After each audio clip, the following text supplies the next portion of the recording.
Hello and welcome back to my channel. I'm Jacob Payton, and today I'm going to be talking about Don Pendleton's Hellbinder by Mack Bolan. I just messed that up. I do apologize. I am not going to restart this though. I am reading Mack Bolan Hellbinder by Don Pendleton, which, since this is the Executioner 72, probably isn't actually but probably not actually written by Don Pendleton. I don't know which book he stopped writing or was no longer a part of, because the Executioner series is massive. At some point, I'm going to do an entire video breaking down this series, because I think they're still putting out ones today. And there was also spinoff Stony Mountain and stuff like this. And I also need to definitely do a deep dive because, and don't quote me on this, because like I said, I could be very wrong. One day I will do a deep dive video because I love these books. I pick them up whenever I can. I love the character of Mack Bolan. But I definitely want to do a deep dive to see who predates who, either Mack Bolan or the Punisher, because both of them essentially have the same backstory. Mack Bolan is a Vietnam vet who was part of a special unit in Vietnam, who comes home and ends up basically declaring war on the mafia, and then shenanigans happen. Which, if you're a fan of the Punisher or read Punisher comics, you know that's kind of a pretty similar backstory. So like I said, I would kind of like to essentially see who predates who. And I would do that obviously in a longer form video. I just don't really have the time to make one at this point. But yeah, Mack Bolan's an interesting character. I mean, this is just straight up men's action adventure. This is a this is a muscular guy with a gun, basically going around and solving all the world's problems. He doesn't deal well with authority and likes to shoot bad guys or fist fight them, right? Like, that's the kind of book you're getting into. I enjoy those kind of books, especially when they're not super long, right? I like pulpy. I grew up on pulpy. Let me rephrase that. I grew up on pulpy 80s and 90s action movies. Jean-Claude Van Damme, Chuck Norris, Arnold Schwarzenegger, Commando. Like, that's kind of what you're getting in this. It's just real hard cases with guns fighting like morally corrupt KGB agents, mobsters, you name it. There's probably a book out there of Mack Bolan shooting it. In this book, he is facing Syrian zealots preaching genocide. Feel the wrath of the Bolan Blitz. Which is kind of true. Obviously, there's some tie-ins to a lot of things that were relevant when this book came out, surely, in the news. And they definitely date the book, because a lot of people who were presidents and stuff during the time of this book, and a lot of like things of the different countries that Mack Bolan visits during the process of this book, the issues they were facing are no longer really issues, and a lot of those people are no longer in power, and in some cases, those countries don't even have the same form of government that they had when this book came out. So that's always fun. I do like to kind of Google stuff sometimes when I'm reading books like this, just to see what's changed. And it says, "This land is mine. The Syrians are seeking territorial control of the Middle East, and they have a plan to annex Israel and drive the Israelis into the sea. The Syrian weapon, canisters of deadly nerve gas stolen from the United States. But the Israeli nation, forged in the fires of time, has vowed it would never again be subjected to the horror of another Holocaust. Political and racial passions smolder under the terrorist sun as Mack Bolan, a lone missionary of justice, battles the disciples of death in the Holy Land." Kind of true, kind of not true, but man, that is a book blurb. That is, I don't know who their copywriter was at the time, but that is every keyword ever. I like Gold Eagle books. I do try to pick them up. I don't think they put out Death Merchant, but I also have some Death Merchants. You can usually find these books, by the way, if you want to jump in. You don't have to read them in any particular order. I think it's going to be pretty hard to actually try to do that, especially if you're like me and you read the paperbacks. But a lot of times you can grab these pretty cheap. I find them at thrift stores, used bookstores, and stuff all the time. And luckily, just like in the case of Westerns, there hasn't really been a massive boom in the way that like the early horror fiction has kind of seen, right? Where people are now going out and trying to collect 60s and 70s and 80s and 90s horror paperbacks, which kind of for the longest time set unloved essentially, unless they were written by like Stephen King or Dean Koontz, and you could get them super cheap. And by you could, I mean I could. I used to get them super cheap. It's how I collected so many books at one point in time. Like I could literally, there was a point in time where I could pay like $5 and get a whole box in some cases of these horror paperbacks that are now worth stupid money, sometimes on eBay. But of course I didn't keep them to resell them or collect them because that would make too much sense. Instead, I did what I usually do, which is read them and then donate them somewhere else. Which makes me very sad in hindsight. I will say that the one cool thing about that genre experiencing a boom is that as these books became more collectible, publishers have started putting out, essentially republishing these books. Something I wouldn't mind seeing with the Mack Bolan series, to be honest. Now, that being said, I don't know who owns the rights to all of Mack Bolan. I do think they went through a different publisher because I don't believe Gold Eagle's still around. I think Dahl might own them now. Do not quote me on that. I could be completely wrong. I do kind of nerd out sometimes about publishing stuff that I realize through the course of these videos that a lot of people don't care about. But as someone that also writes books and puts books out, I do care. At least in a way that I find interesting. So yeah, Mack Bolan is kind of fighting Syrian zealots in this, but I don't really feel like zealot is the right word to use. They're kind of branded as terrorists, but it's not essentially as we would think of terrorism, right? It's not like a terrorist cell that is operating all of this. Once again, I think this book was probably put out before terrorist was like a mainstream thing, like, or maybe it was mainstream. Let me rephrase this before I muddle my words here. It wasn't as I think the zeitgeist thinks of terrorists now, which is like these small cells with like one ideology that are essentially doing these coordinated attacks and then like disappearing. The stuff that's being talked about in this book is being done at a high government level, and it is not secretive, right? There is soldiers involved. There are soldiers and higher brass, and everyone is on board in this thing because I don't know a lot of things. One of the things that I definitely don't know is about the war that happened in the Middle East between Israel and a bunch of countries. I think it was like in the 70s, and ended with them kind of having a truce with a bunch of countries and still kind of maybe being at war with some other countries, but nobody fighting. Where it's kind of like a real Cold War that sometimes gets a little hot and then gets cold again. I don't know a lot about that.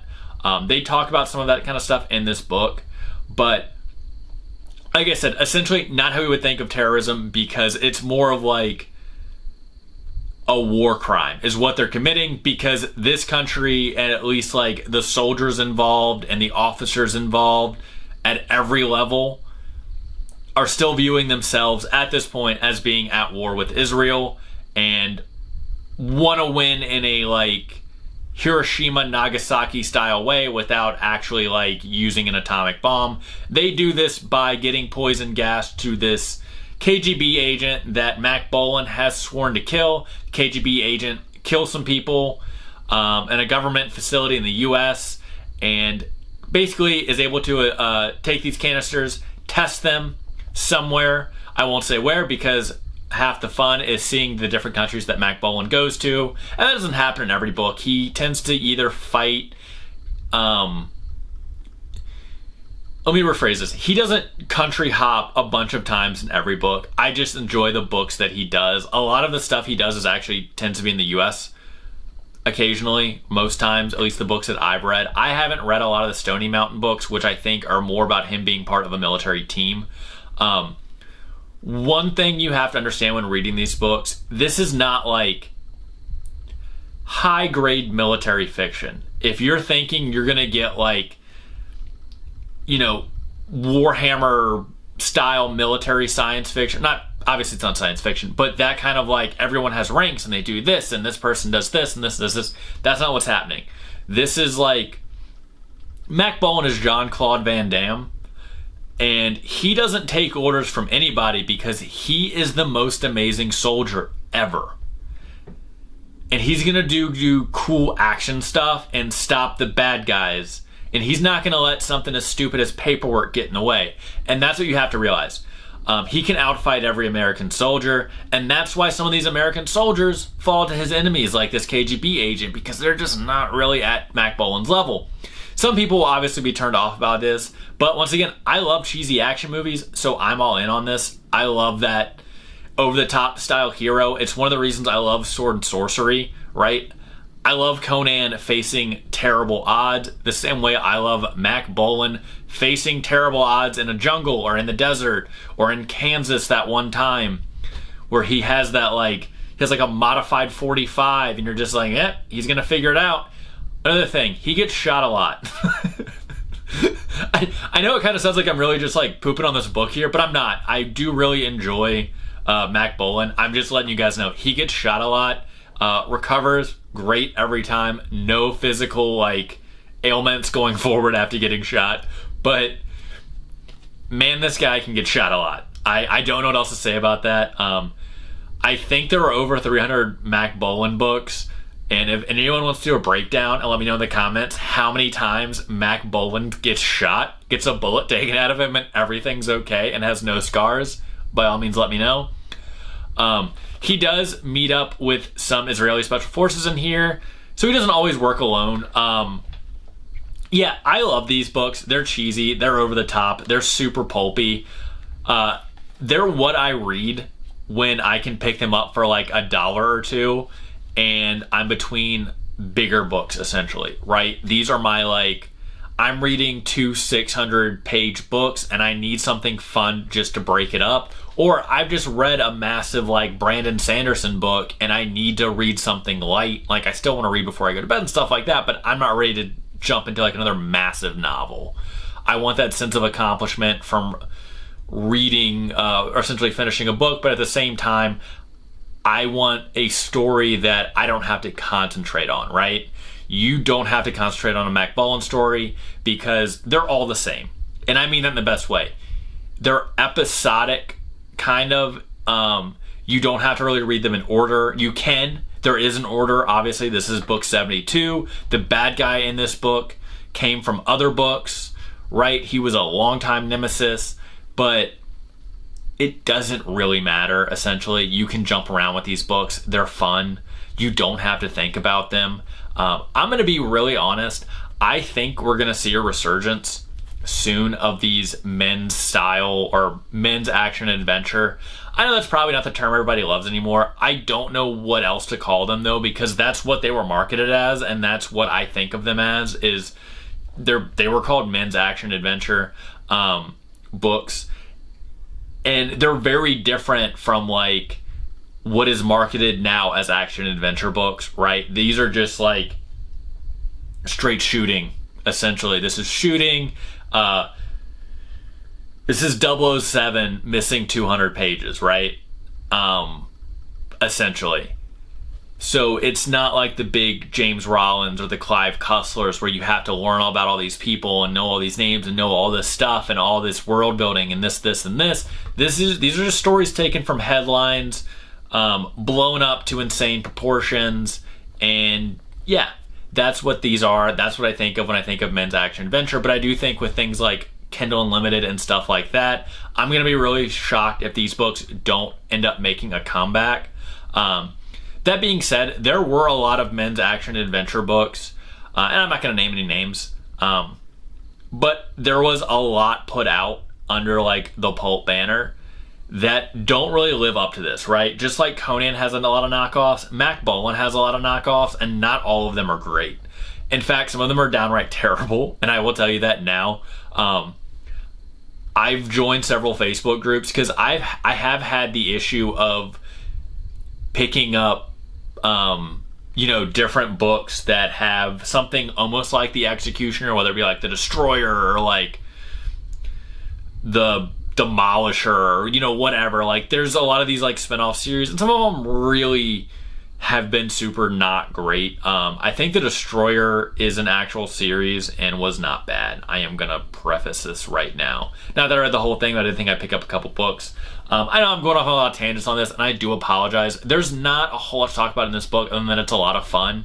And if you're looking for like fun, pulpy, light reads, you should definitely check out the men's action and adventure genre. Because I do think it's going to be making a comeback. There were rumors, and I think maybe even an article somewhere that said someone was making a Mack Bolan, either a TV series or a movie, which this would be perfect for, especially like we're seeing like Jack Ryan and the other guy that's really slipped my mind right now that Lee Child put out about, Jack Reacher.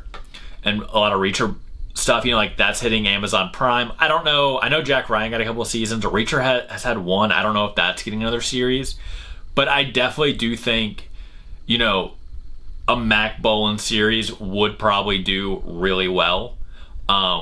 It would be super over the top. I could definitely see it on something like Paramount, if not Prime. And yeah, I would love to see it. I would love to see all these books kind of get put back out in print in a massive way. I would love to see them in Amazon Prime. Not Prime. Well, obviously, yes, Prime. But Kindle Unlimited. Because there's a lot of people that call themselves or are called by other people as whale readers, which essentially just means they read a shit ton of books.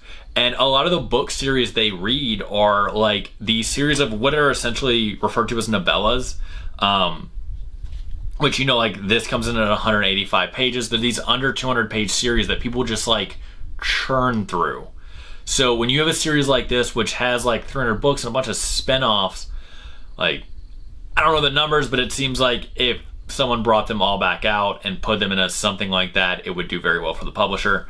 And it would just probably bring it to a whole nother audience that would really enjoy these. Because they are a lot of fun. I know a lot of people, I think, don't like the idea of men's action adventure. I know this video is going on long, and I do apologize for that. But I feel like a lot of people hesitate to dive into men's action adventure because they think it's going to be like weird politics or whatever, this, and this. And I'll be honest, in the Mack Bolan books I've read, that's not really the case. He's very much kind of like an apolitical Punisher type character, right? He's just going around shooting bad guys. So if you're worried that it's going to get kind of preachy or something like that, I haven't seen it. That being said, my foray into this is Don Pendleton's Mack Bolan series and, Death Merchant. So I can't talk for every series. I'll do a Death Merchant video here at some point because I like Death Merchant a lot too. He's basically just Mack Bolan, but he fights Nazis and has cool gizmos. So that's a whole fun series too. I do apologize for this video going on so long. If you like men's action adventure and you like Mack Bolan, you'll definitely like Hellbinder. It was a fun read. I'll try to link it. Hopefully there's copies out. Hopefully hopefully there's EPUBs. I don't know. I haven't really done enough of a deep dive into see what's available and what's still being put out in the Punisher, in the Executioner universe. This book is fun. If you're thrifting at a used bookstore, whatever, church sale, library sale, whatever, and you see a couple Executioner books and you're looking for something to read this summer or over the winter or whenever, just get them. Just try them, because 9 times out of 10 they're going to be dirt cheap and they're going to be a lot of fun. So yeah, I like this book. It was fun. It was good action adventure. Slightly realistic violence. Yeah, it was a good read. If you like this style of book, you've read this book, read more of the series than I have, or read any of the series and disliked it, liked it, let me know in the comments. As always, if you enjoyed this video, please like and subscribe, and I will see you guys next time.